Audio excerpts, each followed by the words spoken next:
국회 법사위원회. 최근 부당한 수사 압력 논란에 휘말린 권성동 위원장. 한명숙 전 총리의 출소와 관련해 한마디. 한명숙 전 총리가 대법원 확정 유죄 판결 났을 때 문재인 당시 새정치민주연합 대표는 뭐라 말씀하셨는지 알아요? 정의에 대한 유죄 판결, 또 진실에 대한 유죄 판결입니다. 이 생각이 대통령이 됐다고 바뀌겠습니까? 그러니까 결국은 법원 내에서 자기와 정치적 성향이 같고 또 자기가 같이 활동했던 민변과 가까운 김명수 법원장을 대법원장 후보로 지명을 한 거예요. 거기 더 나가서 추미애 대표는 뭡니까? 기소부 재판을 잘못했다. 사법개혁 대상이다 법원도. 제대로 사법부가 그 치부를 드러내고 사법 적폐가 일어나지 않는 사법 기풍을 새롭게 만들었으면 하는 것입니다. 아니 한명숙 재판을 한 13분의 대법관이 전원일치 판결로 유죄 선고를 한 겁니다. 한명숙 전 총재에 대해서 유죄 선고를 한 13분의 대법관은 속된 말로 여기에서 제정신이 아니다. 또라이라는 것을 주장하는 거예요. 이 사람들이 지금. 대법원 전원일치 판결을 절대적으로 신뢰하는 권성동 위원장. 그런데 그 같은 전원일치 판결은 원세훈 선거 개입 무죄 판결에서도 벌어졌던 일. 원세훈 전 국정원장 항소심에서 유죄가 선고되자 청와대가 불쾌감을 나타냈고 그러자 이후 열린 대법원 상고심에선 마치 청와대의 요구가 반영된 것 같은 정황들이 여러 차례 발견됐는데 실제로 대법원은 13명 대법관 만장일치로 파기환송했습니다.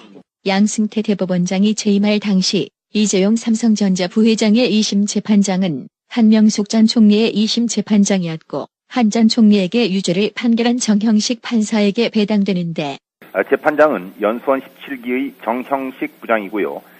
2013년 한만호 전 한신건영 대표에게서 불법 정치자금 9억 원을 받은 혐의로 불구속 기소된 한명숙 전 총리의 항소심 재판을 맡아서 무죄를 선고한 원심을 깨고 유죄를 인정해서 징역 2년과 추징금 8억 8천만 원을 선고하기도 했습니다. 그렇군요.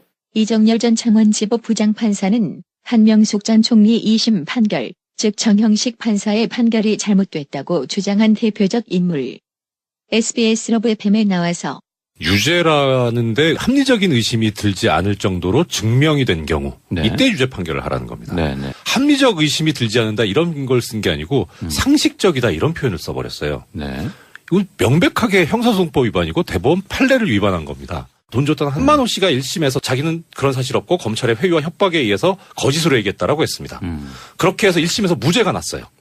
항소심에서 그걸 뒤집습니다. 유죄를 선고합니다. 돈 줬던 한만호 씨 안 불렀어요. 깨야죠 그러면 왜 안 불렀냐고. 이 판결은 역사의 길이 남을 거다라고.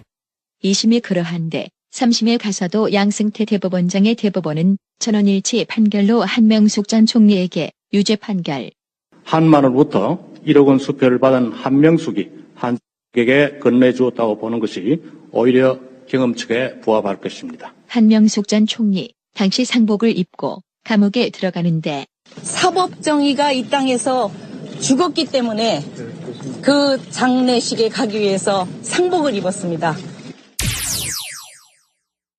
한명숙 전 총리의 판결은 이번 이재용 부회장 석방을 결정한 정형식 판사가 있죠. 그 정형식 판사가 이재용 2심 재판 판사로 배당될 시기에 대법원장이 누군가 봤더니 양승태 전 대법원장입니다. 정형식, 양승태 두 사람은 각각 2심과 3심에서 논란이 되는 한명숙 유죄 판결을 결정한 주체들입니다. 한명숙 전 총리 재판이 다시 논란의 무대 위에 불려나오고 있는 형국입니다. 국회 법사위원회. 최근 부당한 수사 압력 논란에 휘말린 권성동 위원장. 한명숙 전 총리의 출소와 관련해 한마디. 한명숙 전 총리가 대법원 확정 유죄 판결 났을 때 문재인 당시 새정치민주연합 대표는 뭐라 말씀하셨는지 알아요? 정의에 대한 유죄 판결, 또 진실에 대한 유죄 판결입니다. 이 생각이 대통령이 됐다고 바뀌겠습니까? 그러니까 결국은 법원 내에서 자기와 정치적 성향이 같고 또 자기가 같이 활동했던 민변과 가까운 김명수 법원장을 대법원장 후보로 지명을 한 거예요. 거기 더 나가서 추미애 대표는 뭡니까? 기소부 재판을 잘못. 원세훈 선거 개입 무죄 판결에서도 벌어졌던 일. 원세훈 전 국정원장 항소심에서 유죄가 선고되자 청와대가 불쾌감을 나타냈고 그러자 이후 열린 대법원 상고심에선 마치 청와대의 요구가 반영된 것 같은 정황들이 여러 차례 발견됐는데 실제로 대법원은 13명 대법관 만장일치로 파기환송했습니다. 양승태 대법원장이 재임할 당시 이재용 삼성전자 부회장의 2심 재판장은 한명숙 전 총리의 2심 재판장이었고 한 전 총리에게 유죄를 판결한 정형식 판사에게 배당되는데 재판장은 연수원 17기의 정형식 부장이고 이걸 쓴 게 아니고 상식적이다 이런 표현을 써버렸어요. 이건 명백하게 형사소송법 위반이고 대법원 판례를 위반한 겁니다. 돈 줬던 한만호 씨가 1심에서 자기는 그런 사실 없고 검찰의 회유와 협박에 의해서 거짓으로 얘기했다라고 했습니다. 그렇게 해서 1심에서 무죄가 났어요. 항소심에서 그걸 뒤집습니다. 유죄를 선고합니다. 돈 줬던 한만호 씨 안 불렀어요. 깨야죠 그러면 왜 안 불렀냐고. 이 판결은 역사의 길이 남을 거다라고. 2심이 그러한데 3심에 가서도 양승태 대법원장의 대법원은 천원일치 판결로 한명숙 전 총리에게 유죄 판결. 한만원부터 1억 원 수표를 받은 한명숙이 한에게 건네주요. 2013년 한만호 전 한신건영 대표에게서 불법 정치자금 9억 원을 받은 혐의로 불구속 기소된 한명숙 전 총리의 항소심 재판을 맡아서 무죄를 선고한 원심을 깨고 유죄를 인정해서 징역 2년과 추징금 8억 8천만 원을 선고하게 됐습니다. 그렇군요. 이정열 전 창원지법 부장판사는 한명숙 전 총리 2심 판결, 즉 정형식 판사의 판결이 잘못됐다고 주장한 대표적 인물. SBS 러브 FM에 나와서 유죄라는데 합리적인 의심이 들지 않을 정도로 증명이 된 경우 이때 유죄 판결을 하라는 겁니다. 합리적 의심이 들지 않는다 이런 또 사법개혁 대상이다 법원도.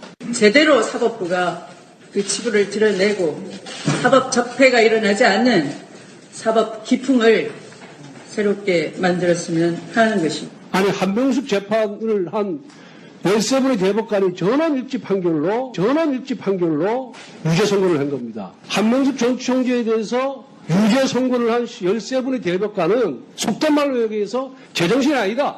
또라이라는 것을 주장하는 거예요. 이 사람들이 지금. 대법원 천원일치 판결을 절대적으로 신뢰하는 권성동 위원장. 그런데 그 같은 천원일치 판결은